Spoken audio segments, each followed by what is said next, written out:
வணக்கம்.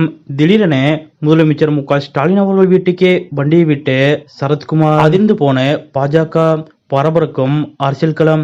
இதை பத்தின முழு விவரத்தோட இப்ப நம்ம பார்க்கலாம். தமிழ்நாட்டில் வரும் ஏப்ரல் 23ஆம் தேதி சட்டசபை தேர்தல் நடைபெறும் நிலையில் தமிழக அரசியல் களமே பரபரப்பாக இயங்கி வருகிறது. அந்த வகையில் தற்போது யாரும் எதிர்பார்க்காத ஒரு சம்பவம் அரங்கேற உள்ளது.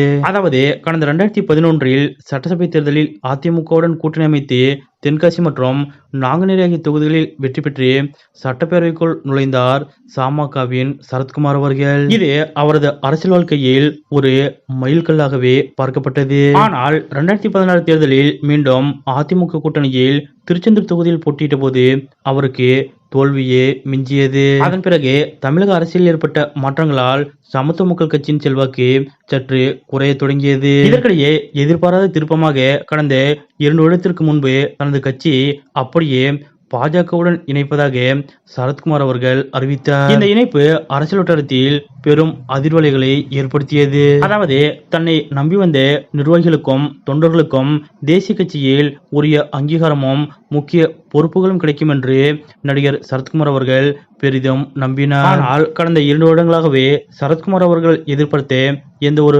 முக்கியத்துவமும் பாஜகவில் வழங்கப்படவில்லை. இதனால் சரத்குமார் அவர்கள் பாஜகவில் அதிருப்தியிலும் மிகுந்த அப்செட்டிலும் இருப்பதாக கூறப்படுகிறது. இதனை உறுதிப்படுத்தும் விதமாக அண்மையில் சரத்குமார் அவர்கள் தனது சோசியல் மீடியா பக்கத்தில் ஒரு பதிவை வெளியிட்டுள்ளார். அதில் கடந்த 2 ஆண்டுகளாக எந்தவித பொறுப்புகளும் வழங்கப்படாத நிலையிலும் தனது தொண்டர்கள் சோர்வடையாமல் பணியாற்றிக் கொண்டிருக்கிறார்கள் என்பதை அதில் குறிப்பிட்டுள்ளார். அதாவது பொறுத்தார் பூமி ஆழ்வார் என்ற பழமொழியை சுட்டிக்காட்டி தனது ஆற்றாமையை வெளிப்படுத்தியுள்ள அவர் அங்கீகாரம் கிடைக்காது குறித்து தனது வருத்தத்தை மறைமுகமாகவும் பதிவு செய்துள்ளார். இப்படிப்பட்ட நிலையில்தான் பாஜகவில் அதிருப்தியில் இருக்கும் நடிகர் சரத்குமார் அவர்கள் மீண்டும் திமுகவில் இணைய இருப்பதாக தகவல் வெளியாகியுள்ளது. ஆரம்ப காலத்தில் திமுகவில் இருந்தவர் என்பதால் அங்கே செல்வது அவருக்கு பரிச்சயமான ஒன்றாகவே இருக்கும் என்றும் கருதப்படுகிறது. சரத்குமார் அவர்கள் தாம் திமுக கூட்டணியில் இணைந்தால் சமகவின் பல நிர்வாகிகளுக்கு மீண்டும் ஒரு புத்துயிர் கிடைக்க வாய்ப்பு இருப்பதாக